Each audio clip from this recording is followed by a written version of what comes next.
नमस्कार विद्यार्थी मित्रांनो, मी वैभवी गावंडे आकार फाउंडेशनच्या करंट कन्सेप्ट टॉकमध्ये तुमच्या सगळ्यांचं स्वागत करते। आजचा जो आपला करंट कन्सेप्टचा विषय आहे विद्यार्थी मित्रांनो, यामध्ये आपण जे नवीन आपलं संसद भवन बनलं आहे याबद्दल जाणून घेणार आहोत किंवा अभ्यासाच्या याशिवाय परीक्षेच्या दृष्टीने कशा प्रकारे आपल्याला हे महत्त्वाचं आहे हे सुद्धा समजणार आहोत। बरं, मग आता एक्झाममध्ये आपल्याला सिलेबस जे दिले जातात त्यामध्ये आपल्याला इंडियन पॉलिटी, ज्याला आपण भारतीय राज्यव्यवस्था म्हणतो, हा विषय आपल्याला आहे। मग याच्या रिगार्डिंग जे आहे संसद भवनाचा याच्याशी फार नजीकचा संबंध आहे असं आपल्याला म्हणता येईल। याशिवाय करंट जे आपल्याला प्रश्न परीक्षेमध्ये येत असतात याचा काहीच सिलेबस नाही, आपण असं म्हणूयात की संपूर्ण सिलेबसच्या रिगार्डिंग जेही काही करंट न्यूजमध्ये राहत असते या संदर्भात आपल्याला परीक्षेला प्रश्न आलेले दिसून येतात। मग आता याच्याशी रिगार्डिंग आपल्या देशामध्ये पहिल्यांदा एक म्हणजे स्वतंत्र भारताचं स्वतःचं संपूर्ण स्वतः आपण बनवलेलं एक नवीन संसद भवन जर आलेलं आहे तर परीक्षकांच्या नजरेतून आपण म्हणूया की हा विषय बाहेर जाणार नाही आणि म्हणून आपल्याला एकंदरीत भारतीय नागरिक म्हणून सुद्धा आणि एक्झामचे ॲस्पिरंट्स म्हणून सुद्धा या विषयाला समजून घेणे गरजेचं आहे। म्हणून आपण आज याच्याबद्दल जी आहे ती चर्चा करणार आहोत। चला,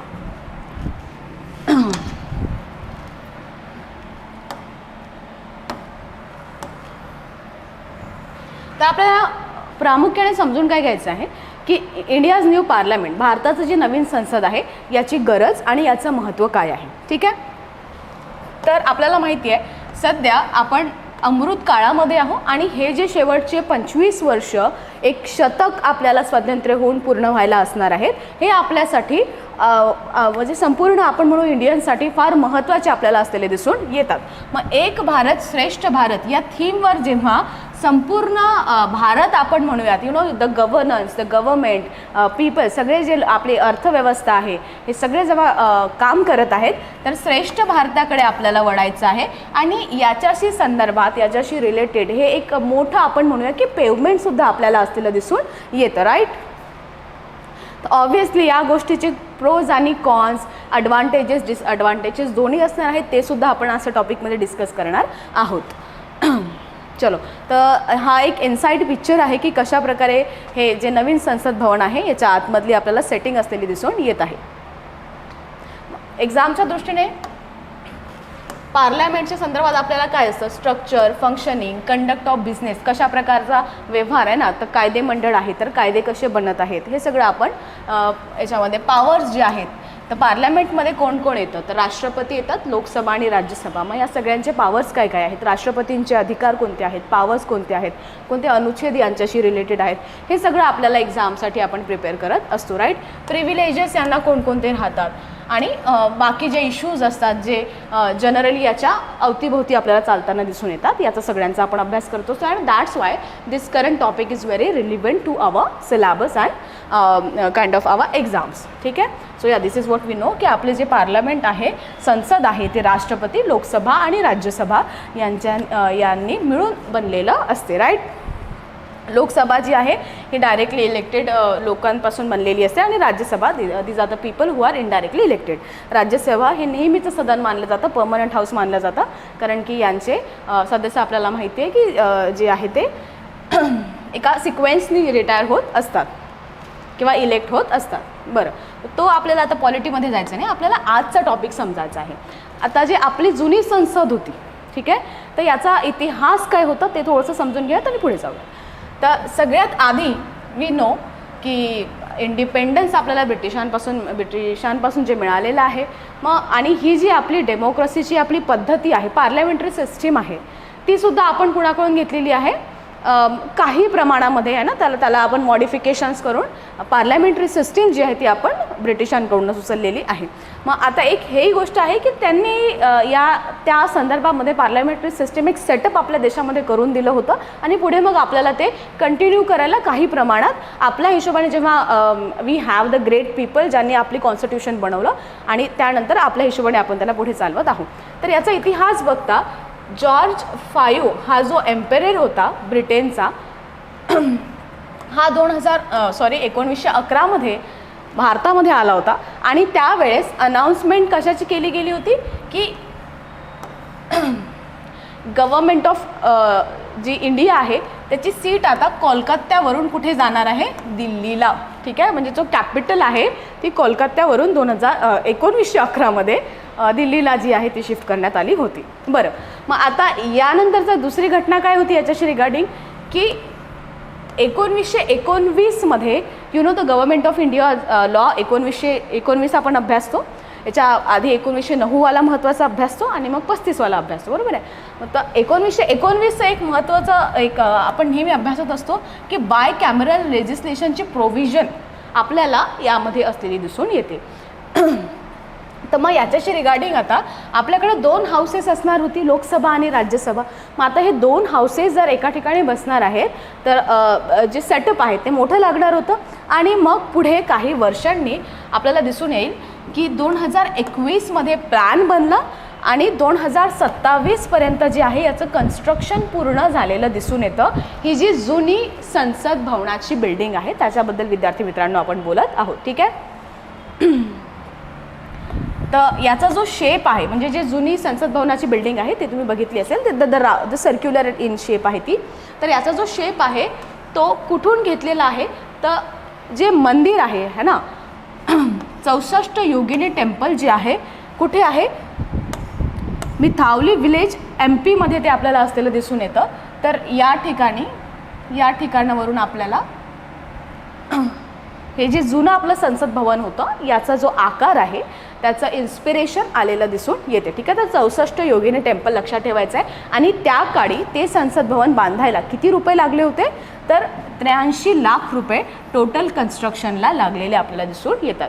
तर बघा 2019च येते माझ्याचं, तर 1921मध्ये म्हणजे आपण म्हणू की ऑलमोस्ट 100 वर्षांआधी है ना त्याचं कन्स्ट्रक्शन सुरू झालेलं आपल्याला दिसून येते. तर मग एक शतक जुनं आपल्याला ते बिल्डिंग असलेली दिसून येत आहे. बरं, आता ही जी आपली नवीन बिल्डिंग आहे विद्यार्थी मित्रांनो ती आपल्याला अशी त्रिकोणाकार शेपमध्ये असलेली दिसून येत आहे. तर याचे फीचर्स काय काय आहे हेही आपण समजून घेणार आहोत. पण सगळ्यात आधी जो आपला मुद्दा होता की याची गरज काय आहे ना, तर तुम्हाला जर अनॅलिटिकल स्वरूपामध्ये प्रश्न आहे तर त्यामध्ये तुम्हाला हे सगळे टॉपिक्स जे आहेत ते विचारले जाऊ शकतात की गरज काय होती, महत्त्व काय आहे, आणि ज्या ठिकाणी व्हायवर फोकस केला जाईल आणि जर व्हॉटवर फोकस केला गेला तर कोणत्या प्रकारचे फॅक्ट्स याच्याशी रिगार्डिंग करंटच्या प्रश्नांमध्ये तुम्हाला येऊ शकतात ते सुद्धा आपण पुढे डिस्कस करणार आहोत. ठीक आहे, okay. So what is the need for the new parliament building. जी नवीन आपली संसद भवनाची बिल्डिंग आहे इमारत आहे, ठीक आहे, तर याची गरज काय आहे, तर पहिलं होतं insufficient sitting space for member of parliaments. ठीक आहे, तर जे खासदार सगळे आपण म्हणतो ह्यांना टोटल लोकसभा आणि राज्यसभेच्या ज्या सीटा आपल्याला माहिती आहे की भारताची जे लोकसंख्या आहे ती आता जगात सगळ्यात जास्त झालेली आहे. जगाच्या 20% आपण आता झालेलो आहोत टोटल जे इंडियन्स आहोत. मग आता याच्या दृष्टीने आपल्याला रिप्रेझेंट करणारे जे लोक आहेत जे आपण म्हणतोय की संसदेमध्ये बसत असतात त्यांची ही संख्या इव्हेंच्युअली वाढणार आहे आणि 2026 नंतर ही जी संख्या आहे ही वाढवल्या जाणार आहे. ठीक आहे, लोकसभेची जी संख्या आहे ती वाढवल्या जाणार आहे असं सांगता येत आहे. तर त्यामुळे जी आपली जुनी इमारत होती त्या ठिकाणी सिटिंग अरेंजमेंटचे तशा प्रकारची कुठलीच व्यवस्था नव्हती, त्याच्या गरजेमध्ये दिसून येतो. ठीक आहे, त्याच्यामुळे सिटिंग अरेंजमेंट वाढवण्यासाठी त्या स्पेसिफिक जुन्या बिल्डिंगमध्ये आपण असं म्हणू शकतो की बैठक व्यवस्था वाढवण्यासाठी आता कुठली जागा नव्हती मॉडिफिकेशन्स करण्यासाठी. ऑलरेडी त्या बिल्डिंगमध्ये अनेक प्रकारचे रिनोव्हेशन्स म्हणा, रिपेअरिंग म्हणा, अशा अनेक प्रक्रियांमधून ती बिल्डिंग आपला तर या एवढ्या मोठ्या 100 वर्षांच्या काळामध्ये गेलेली दिसून येते. बट स्टील एक कपॅसिटी असते आणि आता त्या बिल्डिंगमध्ये असं कुठलंच पोटेन्शियल नव्हतं. त्यानंतर डिस्ट्रेस इन्फ्रास्ट्रक्चर, या this is the second thing, कारण 100 वर्षांच्या आधी ती बिल्डिंग बनलेली आहे. 1927मध्ये पूर्ण झालेली असे म्हणतो आणि त्यावेळेस जे कन्स्ट्रक्शन टॅक्टिक्स असतील, कन्स्ट्रक्शन मटेरियल असेल ते इको फ्रेंडली नव्हतं, राईट. आणि 100 वर्षाच्या काळामध्ये त्याची झीज झाली असेल, त्याला तुम्ही रिपेअर रिनोव्हेट करून किती करणार, राईट. तर मग अशामुळे त्या ठिकाणी आता डिस्ट्रेस इन्फ्रास्ट्रक्चरचा सुद्धा प्रॉब्लेम होत होता. ठीक आहे, तर अनेक प्रकारचे लिकेज म्हणा, सीपेजिंगचा प्रॉब्लेम त्या ठिकाणी होत होता. तर असे प्रॉब्लेम्स त्या ठिकाणी आपल्याला इन्फ्रास्ट्रक्चर वाईज दिसत होते. सो त्या हिशोबाने आता एवढ्या मोठ्या लोकतंत्रासाठी, एवढ्या मोठ्या डेमोक्रेसीसाठी आपल्याला एक नवीन जी आहे संसदेची गरज भासली आणि त्या हिशोबाने नवीन संसद आपल्याला आलेली दिसून येते. पण आउटडेटेड कम्युनिकेशन स्ट्रक्चर. आता आपल्याला माहिती आहे की संविधानामध्ये जर आपण शेड्यूल 7चा विषय घेतला तर ज्याही काही लँग्वेजेस आहेत, आपल्याकडे तशा पण अनेक लँग्वेजेस आहेत. मग त्यामध्ये आता ते सगळ्यांना ऐकूयात वगैरे यासाठी ज्या सगळे टेक्नॉलॉजिकल फॅसिलिटीज असतात, मग ह्या सगळ्यासाठी त्या ठिकाणी वायरिंग म्हणा आणि अनेक प्रकारच्या गोष्टी असतात ज्या अवेलेबल करायच्या असतात. पण त्या ठिकाणी आता जे जुन्या सिस्टीम्सनुसार अपडेट करत कितीही करतील, राईट, की हार्डवेअरची आपण म्हणू की एक लिमिट असते. तर त्यामुळे ह्या सगळ्या ज्या कम्युनिकेशनच्या सुविधा त्या ठिकाणी उपलब्ध करून दिलेल्या होत्या त्यासुद्धा आता आउटडेटेड टेक्नॉलॉजीवाल्या होत्या आणि त्यामुळे एवढं जास्त सोयीस्कर जे आहे ते वातावरण त्या ठिकाणी आणि इझी गोईंग वातावरण जे आहे त्या ठिकाणी निर्माण होऊ शकत नव्हतं. हे झालं. त्यानंतर safety concerns were also there. ठीक आहे, जसं आपण म्हणू की फायर सेफ्टी झाली तर तिची, कारण की ते जुनं कन्स्ट्रक्शन असल्यामुळे आणि याशिवाय दिल्ली आपल्याला माहिती आहे तर काही दिवसाआधीच दिल्लीमध्ये भूकंपाचे झटके आले होते. तर दिल्ली तसं पण सिस्मिक झोनच्या 4th झोनमध्ये आपल्याला भारतामध्ये येताना दिसून येतं आणि त्या ठिकाणी भूकंपाचे हादरे जे आहेत ते बसण्याची पॉसिबिलिटी असते. मग अशा वेळेस जर आपली संसद सेफ नाही आहे तर इट इज नॉट म्हणजे ते एक चांगलं प्रतीक आपण मानू नये. आणि त्यामुळे नवीन जी बिल्डिंग आहे ती आता संपूर्णपणे आपण असं म्हणू की अशा प्रकारेच्या नॅचरल कॅलॅमिटीजपासून सुद्धा सुरक्षित आपल्याला असलेली दिसून येते. अशा प्रकारची त्या ठिकाणी टेक्नॉलॉजीसुद्धा वापरण्यात आलेली आहे. तो सेफ्टी कन्सर्न्स होते जुन्या बिल्डिंगसोबत. त्यानंतर inadequate workplace for employees. This is very important. ठीक आहे, आता संसदेचा जर आपण विषय घेतला विद्यार्थी संसदेमध्ये असलेले दिसून येतात तर आता हे जे नवीन बिल्डिंग बनणार आहे या ठिकाणी ते 1000 ऑफिसेस आपल्याला असलेले दिसून येतात. मग आपल्याला माहिती आहे की काळानुसार जे आहे मिनिस्ट्रीजची संख्या वाढती आहे, मिनिस्ट्रीजमध्ये असणाऱ्या डिपार्टमेंट्सची संख्या वाढती आहे आणि यासोबतच त्याच्या आतमध्ये काम करणारे जे एम्प्लॉईज आहेत यांचीसुद्धा संख्या आपल्याला वाढताना, जे ऑफिसर्स आहेत यांचीसुद्धा आपल्याला संख्या वाढताना दिसून येते. मग यासाठी त्यांच्यासाठी एक बैठक व्यवस्था असणे है ना, त्यांच्यासाठी कॉन्फरन्सेस हॉल असणे, तर ह्या सगळ्या ज्या सुविधा आहेत आता त्या जुन्या संसद भवनामध्ये आपल्याला लिमिटेड व्हायला दिसून येत होत्या आणि these were the basic needs की आपल्याला नवीन एका पार्लमेंट बिल्डिंगची जी आहे ती गरज भासली होती. ठीक आहे, चलो बरं. मग आता थोडे स्पेसिफिकेशन्स बघून घेऊयात आधी की नवीन पार्लमेंटरी बिल्डिंग तर आलेली आहे. मग आता याचे 28 मेला आपल्याला जे इनॉग्रेशन झालेलं दिसून येतं पंतप्रधानांच्या हस्ते. याचे फीचर्स काय आहेत ते समजून घेऊयात आणि then will discuss its pros and cons. त्याचे म्हणजे क्रिटिक्स जे आहेत त्यांनी त्याचा काय क्रिटिसिझम केलेला आहे आणि ॲडव्हान्टेजेस जर त्याचे काही असतील तर मग ते काय सांगता येतील. ठीक आहे, चलो यानंतर याचा अजून एक थोडासा जर आपण इतिहास, नवीन बिल्डिंगचा जर इतिहास बघितला तर आपल्याला काय लक्षात येणार आहे. 2012मध्ये विद्यार्थी मित्रांनो तत्कालीन ज्या लोकसभा अध्यक्षा होत्या श्रीमती मीरा कुमार यांनी नवीन संसद भवनाचा जो आहे किंवा संसद इमारतीचा जो आहे प्रस्ताव मांडला होता. तर 2012मध्ये हा प्रस्ताव मांडण्यात आला होता. पण 2020मध्ये आपल्याला त्या प्रकल्पाला मंजुरी जी आहे ती सरकारकडून मिळालेली दिसून येते. ठीक आहे, त्याला सेंट्रल विस्टा रिकन्स्ट्रक्शन प्रोजेक्ट असं म्हटलं जाते. सेंट्रल विस्टा रिकन्स्ट्रक्शन प्रोजेक्ट 2020मध्ये त्याला मंजुरी मिळाली.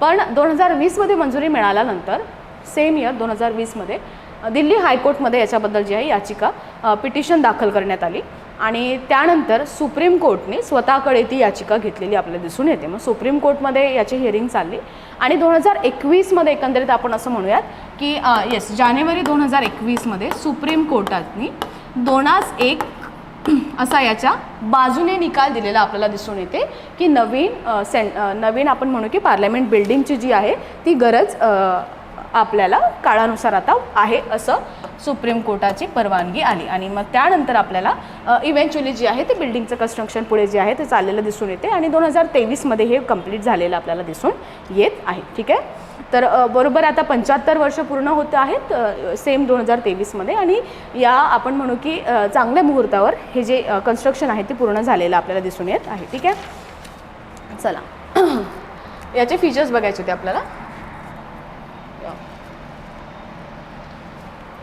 तर हे जे बिल्डिंग आहे it is been said as the vision and aspiration आहे कशाचं, भारताचं, and the spirit of change and continuity and will witness the making of India as Atmanirbhar Bharat.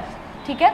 तर तसं तर असं म्हणता येईल की नवीन हे जे भव्य संसद भवन आहे हे भारताच्या विकासाचं एक फार मोठं प्रतीक आहे की या 100 वर्षामध्ये भारताने स्वतःला ज्या ठिकाणी आणून उभं केलेलं आहे. ठीक आहे. अर्थव्यवस्थेमध्ये म्हणा, आपली इकॉनॉमीची साईज कुठे जाते आहे. ठीक आहे. आपण किती मोठ्या मोठ्या इकॉनॉमीसोबत कम्पीट करतो आहे. मॅन्युफॅक्चरिंग सेक्टरमध्ये म्हणा, सर्व्हिस सेक्टरमध्ये म्हणा, that India has becoming a service provider of like every country now. Service sector आपलं जे आहे सगळ्यात मोठे उच्चांक गाठतं आहे. टेक्नॉलॉजीमध्ये आपण एवढं पुढे जातो आहे. राईट. मेक इन इंडिया आपलं एवढं वर्क करत आहे. तर ह्या 100 वर्षामध्ये आपण जेही काही प्रोग्रेस केलं तर ते एक प्रतीक सिम्बॉलसुद्धा आपल्याला ही नवीन पार्लमेंटरी बिल्डिंग जी आहे ती असलेली दिसून येते. Because anyway the old one was like belongs to the Britishers. So that वेमध्ये आपण त्याला अशा प्रकारे त्याबद्दल विचार करू शकतो. आणि आता हे जे नवीन संसद भवन आहे हे आत्मनिर्भर भारताचे हे जे 25 वर्ष आहेत अमृत काळाचे, ह्यांच्यामध्ये कोणते नवीन कायदे बनणार आहेत है ना, डेमोक्रेसीच्या प्रिन्सिपल्सला धरून, त्याशिवाय कोणत्या नवीन अमेंडमेंट्स होणार आहेत, तर ह्या सगळ्याला विटनेस करणार आहे. सो या अशा प्रकारे त्याला एक आपण म्हणू की एक सुंदरशी ॲस्थेटिक आणि वर्थ वाईल व्हॅल्यूसुद्धा मिळणार आहे. चलो, वैशिष्ट्य काय काय सांगता येतील. तर जी जुनी आपली जुने भवन आहे ना त्याच्या अगदी बाजूलाच आपल्याला हे बनलेलं दिसून येतं है ना, त्याच्या बाजूला आहे. याचा जर आपण आकार म्हणालो तर त्रिकोणाकृती आपल्याला हे असलेलं दिसून येतं. रेक्टँग्युलर इन शेप आहे. आणि याचं कारण काय आहे तर स्पेसचा बेटर यूज व्हावा, युटिलायझेशन आपण ज्याला म्हणतो की जेही जागा आहे त्याचं बेस्ट युटिलायझेशन झालं पाहिजे आणि त्यामुळे याला त्रिकोणाकृती ठेवण्यात आलेलं आहे असं सांगितलं जात आहे. ठीक आहे. याशिवाय टोटल एरिया किती आहे तर आपण 62,000 असं म्हणू 65,000 असं म्हणू शकतो स्क्वेअर मीटर्सच्या एरियामध्ये आपल्याला हे बनलेलं दिसून येत आहे. ठीक आहे. येस. सिटिंग कपॅसिटी जर आपण टोटल याची म्हणालो तर इथे 1224 दिलेली आहे. तुम्हाला वेगवेगळ्या ठिकाणी 1200 समथिंग नंतर मला वेगवेगळे आकडे 2-3 ठिकाणी दिसले तर 1200 समथिंगवर तुम्ही स्टिक राहिले तरी चालेल. ठीक आहे. त्यानंतर लोकसभेची जी सीट कपॅसिटी आहे ती 888 सीट्स एवढी आहे आणि जी राज्यसभेची आहे ती 384 असलेली आपल्याला दिसून येते. ठीक आहे. जुनी जी आपली संसद भवन होतं त्या ठिकाणी जॉईंट सिटिंगच्या वेळेस पण प्रॉब्लेम व्हायचे. जॉईंट सिटिंगच्या वेळेस फक्त 440ची कपॅसिटी त्या ठिकाणी होती आणि नो बडी कॅन टेल की एखाद्या जॉईंट सिटिंगमध्ये जर एकदम जास्त मेजॉरिटी उतरून आली तर त्यावेळेस प्रॉब्लेम व्हायचे. पण आता या संसद भवनामध्ये असे कुठलेच प्रॉब्लेम होणार आहेत कारण 1200 प्लस आपल्याला सिटिंग कपॅसिटी असलेली दिसून येते. तर जॉईंट सिटिंग जे आहेत ते बिंदास होत राहतील. ठीक आहे. या त्यानंतर हा जो प्रकल्प आहे याचं काय, it is a part of central vista redevelopment project. ठीक आहे. सेंट्रल विस्टा रिडेव्हलपमेंट प्रोजेक्ट याचं नाव आहे आणि टोटल जर तुम्ही याला कॉस्ट म्हणाले तर 920 त्याबद्दलही म्हणजे बऱ्याच ठिकाणी मला वेगवेगळे आकडे दिले आहेत पण 900+ करोड जे आहेत याच्यासाठी तुम्हाला लागलेले दिसून येतात. ठीक आहे. या प्रोजेक्टसाठी लागलेले दिसून येतात. हा जो प्रोजेक्ट आहे हा कुणाकडून बिल्ड करण्यात आला तर टाटा प्रोजेक्ट्स लिमिटेड यांच्याकडून हा प्रोजेक्ट जो आहे तो बिल्ड करण्यात आलेला आपल्याला दिसून येतो आणि Bimal Patel is the architect ज्यांच्या प्लॅनिंग आणि मॅनेजमेंटच्या अंडर. ठीक आहे. तर हा वर्ड जो प्रश्न आहे तिथे तुम्हाला हे महत्त्वाचं आहे. ठीक आहे. यांच्या प्लॅनिंग आणि ही जे आर्किटेक्ट यांच्या प्लॅनिंग आणि मॅनेजमेंटच्या आतमध्ये तुम्हाला ही जे नवीन संसद भवन आहे ते बनलेलं दिसून येत आहे. ठीक आहे. आणि जर कंपनीचं नाव तुम्ही म्हणाला तर HCP डिझाईन्स HCP डिझाईन्स हे कंपनीचं नाव आहे. ठीक आहे. ज्यांनी ही जी डिझाईन आहे संपूर्ण न्यू पार्लमेंटची ती आपल्याला दिलेली दिसून येत आहे. ठीक आहे.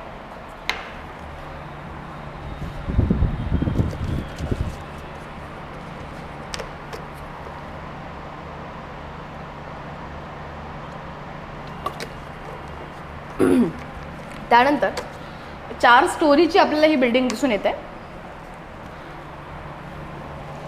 या ठिकाणी आपल्याला एक्झामच्या दृष्टीने जर फॅक्च्युअल प्रश्न आले तर कुठलेही येऊ शकतात. तर थीम्स या ठिकाणी वेगवेगळे आहेत. जसं लोकसभेचं थीम वेगळं आहे, राज्यसभेचं वेगळं आहे आणि सेंट्रल लॉजचं वेगळं आहे. तर लोकसभेचं थीम ग्रीन कलरमध्ये तुम्हाला दिसून येणार आहे. तो जो ग्रीन कलर आहे that is the symbol of peacock असं सांगितलं जात आहे. Peacock which is our national bird, राष्ट्रीय पक्षी जो आहे आपला. तर मोर जो आहे याच्यावरून हिरवा रंग उचललेला आहे जो लोकसभेचा सिम्बॉल सांगितला जातो आहे. त्यानंतर राज्यसभेचा जो सिम्बॉल म्हणजे सिम्बॉलिक प्रेझेंटेशन आहे ते लोटसच्या थीमवर करण्यात आलेलं आहे. आणि lotus is what we know की काय आहे, आपलं राष्ट्रीय फूल आपण ज्याला म्हणतो आहे ते आहे. तर नॅशनल फ्लावर लोटसवर राज्यसभेचा थीम ठरवण्यात आलेला आहे आणि नॅशनल बर्ड पिकॉकवर लोकसभेचा थीम ठरवण्यात आलेला आहे. जे सेंट्रल लॉज आहे या ठिकाणी जे आपलं नॅशनल ट्री आहे, राष्ट्रीय आपण वृक्ष ज्याला म्हणतो बनियान ट्री, ठीक आहे. तर बनियान ट्रीचा आपल्याला त्या ठिकाणी थीम असलेलं दिसून येत आहे जे सेंट्रल लॉज आहे ह्या नवीन पार्लमेंट बिल्डिंगचा, ठीक आहे. जो मेन हॉल आहे या ठिकाणी त्या हॉलमध्ये आपल्याला संविधानाच्या प्रती ज्या आहे त्या लावलेल्या दिसून येतात आणि टोटल संविधानाच्या थीमवर आपल्याला तो बनलेला दिसून येतो, ठीक आहे. याशिवाय आपण असं म्हणूयात की जे हँडिकॅप फ्रेंडली, ठीक आहे, हँडिकॅप फ्रेंडली आपल्याला हा जे संपूर्ण बिल्डिंग आहे ती असलेली दिसून येते, ठीक आहे. त्यानंतर या ठिकाणी जी वोटिंग सिस्टीम आहे ती पण डिजिटलाइज्ड आहे, ठीक आहे. फिंगरप्रिंट स्कॅनरसुद्धा त्या ठिकाणी आपण असं म्हणूयात की जेही काही मॉडर्न टेक्नॉलॉजी आहे सगळ्याचा इफिशियंट यूज आपल्याला या नवीन बिल्डिंगमध्ये असलेला दिसून येतो. या ठिकाणी आपल्या कल्चरचं रिप्रेझेंटेशन करण्यासाठी म्युरॉल पेंटिंग्स जे असतात म्हणजे ज्या वॉलवर पेंटिंग्स केलेल्या असतात त्यासुद्धा असलेल्या दिसून येतात, ठीक आहे. तर हे असे अनेक फीचर्स जे आहेत तुम्ही जर त्याचे पिक्चर्स बघितले नवीन पार्लमेंटचे तर you will got to know की किती सुंदर त्या ठिकाणी त्यांनी सजावट जी आहे ती केलेली आहे. अनेक जे महापुरुष आहेत त्यांच्या तिथे मला वाटते कॉपरपासून बनलेले जे आहे इमेजेस लावलेले आहेत. महात्मा गांधींचे आहेत है ना, भारतरत्न B.R. आंबेडकर यांचीसुद्धा लावलेली आहेत, सरदार पटेल यांची लावलेली आहे, त्यानंतर चाणक्यचे लावलेले आहेत, गार्गी जी आहेत यांची पण इमेज त्या ठिकाणी लावलेली आहे. तर काही प्राचीन काही मॉडर्न भारतामधले जेही काही महान व्यक्तित्व आपल्या देशामध्ये होऊन गेलेले आहेत यांचे त्या ठिकाणी तुम्हाला जे आहेत इमेजेससुद्धा लावलेले दिसून येतील, ठीक आहे. Okay. So other than that त्रिपुरामध्ये जे बांबूपासून जी फ्लोरिंग होतं है ना, तर त्याचा वापर आपल्याला संसदेमध्ये करण्यात आलेला दिसून येतो. त्यानंतर UPमध्ये जे आपण असं म्हणूयात की कार्पेट्स असतात UPमध्ये मिर्झापूर या ठिकाणी जे मिळतात तर त्या कार्पेटचा वापरसुद्धा या ठिकाणी केलेला दिसून येतो. म्हणजे मेक इन इंडियाचा एक सिम्बॉलसुद्धा आपल्याला न्यू पार्लमेंटच्या कन्स्ट्रक्शनमध्ये असलेला दिसून येतो. चल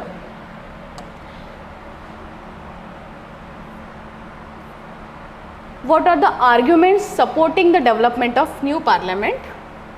त्यानंतर बघूयात या आर्ग्युमेंट्स जे आहेत ते याच्या सपोर्टमध्ये आहेत. ते काय सांगत आहेत की इन्फ्रास्ट्रक्चर आणि technological upgradation. I think indeed this was very important, ठीक आहे. कारण की आपल्याला क्विक व्हायचं आहे. त्यानंतर आपण म्हणूयात की ट्रान्सपरन्सी आपल्याला पाहिजे होती, आपल्याला अकाउंटेबिलिटी पाहिजे होती, आपल्याला फास्ट जे आहे म्हणजे क्विक नेचर पाहिजे होतं.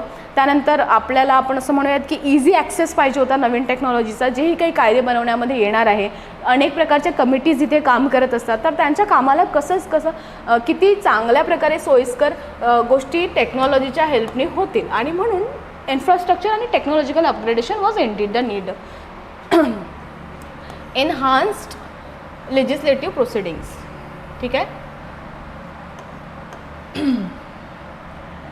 जसं अलीकडच्या काळामध्ये हाही विषय फार याच्यामध्ये आहे की जे MPs असतात ते प्रेझेंट राहत नाहीत. आपण म्हणतो की अनेक जे सेशन्स पार्लमेंटचे होतात त्याला ते प्रेझेंटच राहत नाहीत. तर या ठिकाणी एक थोडीशी ही सुद्धा अकाउंटेबिलिटी येऊन जाणार आहे जेव्हा नवीन पार्लमेंट बनणार आहे. तर तो एक फेज येणार आहे की सगळीकडे ते याच्यामध्ये असताना न्यूजमध्ये असताना एक स्ट्रेस जो आहे आपण असं म्हणूयात की त्यांच्यावर येणार आहे. तो दे विल प्रोबॅबली कम आणि अशामुळे आपण म्हणू की लेजिस्लेटिव्ह प्रोसिडिंग्सला पण थोडासा वेग आता मिळणार आहे. इन्क्रीज सिटिंग कपॅसिटी आहे. आपण बघितले की हा तर एक मेन इश्यू होता की जॉईंट सिटिंगचा प्रॉब्लेम होता आणि भविष्यामध्ये जर सीट्स वाढल्या होत्या तर त्या जुन्या संसदेमध्ये एकंदरीत जो आहे ते अडचण आली असती आणि त्या हिशोबाने तर आपल्याला हा निर्णय व्यवस्थित दिसून येतो. सेफ्टी आणि सिक्युरिटी याबद्दलसुद्धा आपण डिस्कस केलं. इम्प्रूव्ड वर्कप्लेस फॉर हे सुद्धा आपण बघितलं की एम्प्लॉईजची संख्या पण डिपार्टमेंट्सनुसार किंवा मंत्रालयाची संख्या वाढल्यामुळे आपल्याला वाढताना दिसून येत आहे. सिम्बॉलिक आणि कल्चरल सिग्निफिकन्स. ठीक आहे. तर आपली जी नवीन पार्लमेंट आहे ही एक नवीन भारताचं स्वप्न जे आहे ते दाखवती आहे है ना. एक सक्षमतेचं स्वप्न आपल्याला किंवा एक प्रतीक बनती आहे. तर आपण याला काय म्हणूयात की कल्चरल सिग्निफिकन्स. आणि जे आपण थीम्स या ठिकाणी वापरलेले आहेत, जे आपण पोर्ट्रेट्स या ठिकाणी, म्युरल्स या ठिकाणी वापरतो आहे, तर हे इंग्रजांनी त्यावेळेस त्यांच्या हिशोबाने मांडलं होतं. तर आपण आपल्या हिशोबाने या ठिकाणी जे ॲड गोष्टी केल्या आहेत तर तो आपला कल्चरल सिग्निफिकन्स जो आहे तो दाखवता आहे. प्राचीन भारताविषयी इथे आपण काही आपण म्हणू की थीम्स ठेवलेले आहेत, काही मेडिवल, काही मॉडर्नबद्दल ठेवलेले आहेत. तर एकंदरीत भारताचं अमालगमेशन आपल्या इतिहासाचं, आपल्या कल्चरचं या पार्लमेंटमधून आपल्याला दिसून येतं आहे, बिल्डिंगमधून. आणि येस, नॅशनल प्राईडचा सिम्बॉल आहे. ठीक आहे. म्हणजे इंडियन्सनी बांधलेली ही बिल्डिंग आहे. तर ते एक भारताचं एक प्राईड, अभिमानाचं प्रतीकसुद्धा ते बनतं आहे. तर हे याचे आपण म्हणूयात की आर्ग्युमेंट्स आहेत जे काय सांगत आहेत की नवीन पार्लमेंटची बिल्डिंग बांधणे एक चांगला निर्णय होता. त्यानंतर अगेन्स्टमध्ये जे आर्ग्युमेंट्स आपल्याला दिसून येतात ते काय म्हणत आहेत की कॉस्ट ॲलोकेशन, की याला जे 900 करोडाचं रक्कम लागलेली आहे, it is a big amount आणि एवढं जास्त कॉस्ट अलोकेशन असायला नको. ठीक आहे. म्हणजे पैसा उगाच जो आहे तो गेला, असं जे अगेन्स्टमध्ये याचे क्रिटिक्स आहेत ते असं आपल्याला म्हणताना दिसून येतात. त्यानंतर लॅक ऑफ पब्लिक कन्सल्टेशन. ठीक आहे. तर जे क्रिटिक्स आहेत यांचं असं म्हणणं आहे की एवढा मोठा निर्णय होता, एवढा मोठा पैसा याच्यामध्ये जाणार होता, तर त्यासाठी आधी तुम्ही बऱ्याचशा चर्चा भारतामध्ये याच्याशी संदर्भात व्हायला पाहिजे होत्या आणि मॅक्सिमम लोकांचं याच्यावर काय मत येते याच्या हे समजल्यानंतर असा निर्णय सरकारने घेणे अपेक्षित होतं. ठीक आहे. त्यानंतर सिम्बॉलिझम अँड कॉन्ट्रवर्सियल डेट्स. तर ज्या डेट्सवर आपण असं म्हणूयात की ह्या म्हणजे जसं इनॉग्रेशन असेल किंवा आधी जी पहिली आपण म्हणूयात की पहिली वीट जी ठेवल्या जाते, तर अशा काही डेट्स आहेत. तर त्याबद्दल काही कॉन्ट्रवर्सीज जे आहेत क्रिटिक्सकडून केल्या जाताना आपल्याला दिसून येतात. ठीक आहे. सो त्यानंतर पब्लिक ॲक्सेस अँड ट्रान्सपरन्सी. तर ज्या दिवशी इनॉग्रेशन झालं त्या दिवशी जी नॉर्मल जनता होती त्यांना आतमध्ये ॲक्सेस जो आहे तो देण्यात नाही आला. तर याबद्दलही त्यांचं असं म्हणणं आहे की कारण की लोकशाही आहे आणि लोकांचा देश आहे, लोकांची सरकार आहे, तर इमारतसुद्धा लोकांची आहे. तर त्यांचा इनॉग्रेशनच्या दिवशी तिथे येण्याचा, त्या इमारतीला बघण्याचा अधिकार होता जो सरकारने त्यांना दिला नाही. Is one of the argument जे क्रिटिक्स आपल्याला देत आहेत. त्यानंतर legacy and significance of the old building. म्हणजे जी आपली जुनी संसदेची इमारत होती, त्या इमारतीमध्ये आपली पहिली सरकार बसली होती. त्या इमारतीमध्ये आपली कॉन्स्टिट्युएंट असेंब्ली बसली होती, जिथे आपलं संविधान बनलं होतं आणि पहिल्या सगळे शपथग्रहण म्हणजे पहिलं सरकार तिथे बनलं होतं. तर त्याचंसुद्धा एक ऐतिहासिक महत्त्व आणि इंडीड आहेच, राईट. तर ते त्याचं होतं आणि ते जपून ठेवायला पाहिजे होतं, असं जे आहे क्रिटिक्स यांचं मत आपल्याला असलेलं दिसून येते. ठीक आहे. ओके. तर यानंतर ज्यांचं असं म्हणणं आहे ॲडव्हान्टेजेस याचे काय आपल्याला दिसून येणार आहेत. ॲक्च्युअल ॲडव्हान्टेजेस की आता ही एवढे पैसे देऊन है ना, गव्हर्नमेंटचा एवढा पैसा खर्च झाला आणि एवढी एक सुंदर जी आहे ती इमारत बनली आहे. तर मग याचे काय ॲडव्हान्टेजेस आपल्याला ॲक्च्युली हातात आलेले आहेत. तर पहिलं आहे इकॉनॉमिक बूस्ट. आपण असं म्हणूयात की एवढे 900 करोड रुपये, 900+ करोड रुपये जर या प्रकल्पाला लागले आहेत, तर जेही काही रॉ मटेरियल लागलं आहे ते इंडियामधून आलेलं आहे. तर मार्केटमध्ये याच्यामुळे बरीचशी डिमांड क्रिएट झाली असेल, राईट. तर त्याच्यामुळे बरंचसं एक्सपेंडिचर जे आहे ते वस्तूंवर झालं आणि एकंदरीत आपण म्हणूया की इकॉनॉमीला एक बूस्ट त्याच्यामुळे मिळालेला आपल्याला दिसून येतो.